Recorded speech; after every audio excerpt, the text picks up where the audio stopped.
You've heard about hypo-bearded dragons, and probably leucistic bearded dragons, and even citrus bearded dragons. But let's be serious. The question you're asking yourself, what the heck is my dragon, and what are all these different things? So I'm going to answer those today during this bearded dragon genetics video.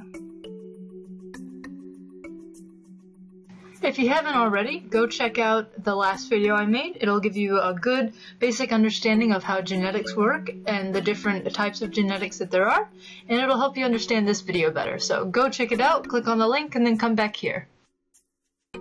Let's first start with coloration. Now this is just the color of your dragon. There's red, blood red, sandfire, orange, citrus, snow, rainbow, just to name a few. These are some really good examples of those colors. Of course, these are some real extreme, some real perfect examples, so your dragon can look different than these, but still be categorized under that color, especially that orange. That is ridiculous.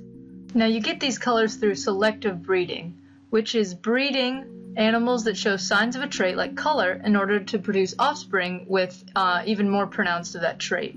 So everyone started with normal bearded dragons in the beginning, but some people noticed that maybe one of the offspring was a little more red than the others, so they brought in another red offspring from someone else's line, bred those guys together, and what they had was maybe a few babies that were even more red than that. And doing that over and over, they got super red babies. Same thing with citrus. Everyone started out with normal bearded dragons. Maybe one of them was a lot more yellow than the rest, and so they brought in someone else's really yellow baby, and through breeding, through several generations, you got the colors that you see today. 10 years ago, the examples of all of our colors were very, very dull, but through 10 more years of breeding and selective breeding, we have the colors that we have today. Now let's talk about hypo-bearded dragons, which is short for hypomelanistic bearded dragons. These are bearded dragons that have a reduced amount of melanin in the skin, so their dark colors become less dark and appear more bluish. Hypo means less, and melanistic stands for melanin, so together hypomelanistic means less melanin or less dark pigment. So let's look at an example of a hypo-bearded dragon and a normal bearded dragon. As you can see, the shoulder pads here on a normal are black and on a hypo are blue. Also, the sidebars here, the tiger stripes, are more blue on a hypo while they're more black on a normal. For normal bearded dragons, you're going to have opaque black nails, while in hypos, every single nail is going to be clear. Let's look at the genetics of hypos. So let's say we have a normal bearded dragon who's dominant for having melanin in their skin, and we breed them with a hypo-bearded dragon who's recessive for having melanin, so he's hypo. All the babies are going to be big M, little m, or heterozygous for the hypo trait. They're going to appear normal, they're going to have the melanin, but they're going to be called het hypo. They carry the hypo gene. Now if we breed a het hypo with a hypo, you're going to see that they're going to have offspring that are half hets and half hypos. So 50% of them are going to have the melanin but carry the hypo trait, and 50% are going to be hypo. Now, of course, if you breed two hypos together, they're both homozygous recessive, so all of their offspring are going to be little m, or homozygous recessive as well, which is 100% of the hypomelanistic trait. Let's move on to another popular trait called trans, which is short for translucent. Now, these are bearded dragons that are lacking a certain white pigment, which causes their skin to be see-through, since most of their skin has white pigment in it. So let's look at a comparison between some trans beardies and some normal beardies. So as you can see here, on a normal beardie, they're going to have a brown eye with a black pupil, while trans have all black eyes. Also, you can see that babies have white bellies, while trans babies have blue bellies, because you can see their insides. Now in adults, you're still going to have the normal bearded dragon with the pupil and the trans with a completely black eye.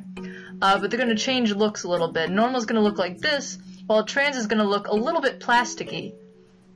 Now let's look at the genetics here. If we breed a normal bearded dragon who is a homozygous dominant for having white pigments with a trans beardie who's homozygous recessive for the white pigments, you're going to have all the offspring being big W, little w, or heterozygous for the trans trait.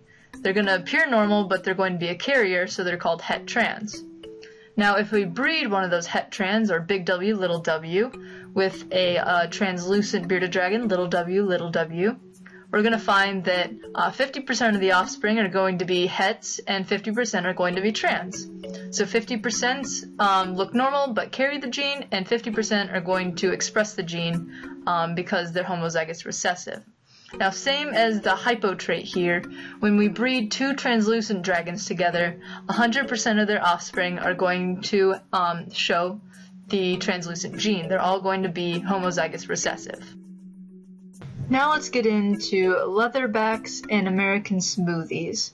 Basically, these both have reduced spikes in scale size, which makes them have cooler patterns and they feel smoother. So let's compare a leatherback to a normal bearded dragon. As you can see here, on a normal bearded dragon, you're going to have lots of bumpy scales, while on a leatherback it's going to be nice and smooth and the scales are going to be smaller. Also, you can see that a normal bearded dragon has a lot more spikes than a leatherback. This particular one has none. Now, comparing a smoothie and a leatherback, they're pretty much the same thing. The reason they're considered two different things is because their smoothness comes from two different genes, two different locuses. So if you bred these two together, they'd have perfectly normal babies. Let's get into the genetics of leatherbacks. Leatherback is a co-dominant trait. So our normal bearded dragons are going to be CN, N for normal, and our leatherbacks are going to be a heterozygous, a CN/CS. So when they have babies together, we're going to have 50% of them going to be normal dragons and 50% are going to be leatherbacks. Now what happens when we breed two leatherbacks together, we have our CN/CS and our other CN/CS. We're going to have some very special things happen here. So we're going to have 25% of the babies are going to be CN/CN or normal bearded dragons. 50% are going to be CN/CS or leatherbacks, and then another 25% are going to be CS/CS or silkbacks. Now, silkbacks are bearded dragons that have absolutely no scales. They're completely smooth, and these dragons are perfectly healthy. They just have a little bit more sensitivity to UVB and require a little extra special care and humidity.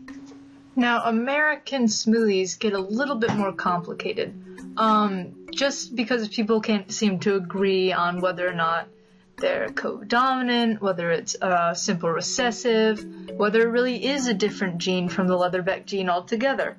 From what I could find, most people agreed that it was a co-dominant trait, as there is such thing as an American silky, which can only happen if you have that co-dominant trait where you get this CS in the end from the cross between the two American smoothies. Some people say it's recessive, and that's why it's harder for you to breed an American smoothie than it is for you to breed a leatherback. And then there's people that have claimed they've bred their smoothie with their leatherback and gotten silkbacks from them, and then say that that's proof that it's the exact same gene. I'm just going to go with what I could find the most of, and that's that it's a different gene and that it's co-dominant.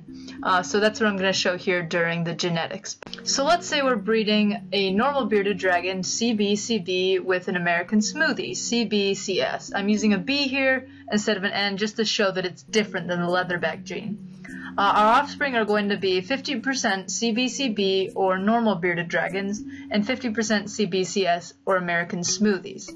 Now, assuming that American smoothie is co-dominant, if we breed an American smoothie CBCS with another American smoothie CBCS, we're going to have the same thing happen here that happened with the leatherbacks. We're going to have 25% of the babies are going to be normal, 50% are going to be American smoothies, and 25% are going to be an American silkback. Now, there are such things as American silkbacks. They have been bred before, which should prove that it's co-dominant. The thing is, you don't see very many of them, or at least you don't see them specified being American silkbacks or Italian leatherback silkbacks, because there's really no difference between them, and it's just so much harder to breed an American smoothie silkback than it is to breed an Italian leatherback silkback. So that's why you're going to mostly see silkbacks from the Italian leatherback gene than you are from the American smoothie gene. Well, that's it for today, guys. So I covered how you get different colors in bearded dragons, the hypomelanistic bearded dragon trait, the translucent bearded dragon trait, and then I covered leatherbacks and smoothies and the differences between those two. So don't be too worried. There's another video coming out, and I'll be discussing some more different bearded dragon morphs.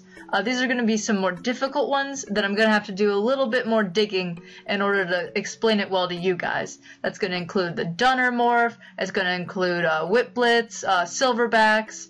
Hopefully I can get some zeros in there. Those are a fairly new morph. There's another new morph that came out called the Void that people are still trying to figure out. So yeah, there'll be some more cool morphs coming up in the next video, guys, so stay tuned for that, and thanks for watching this one.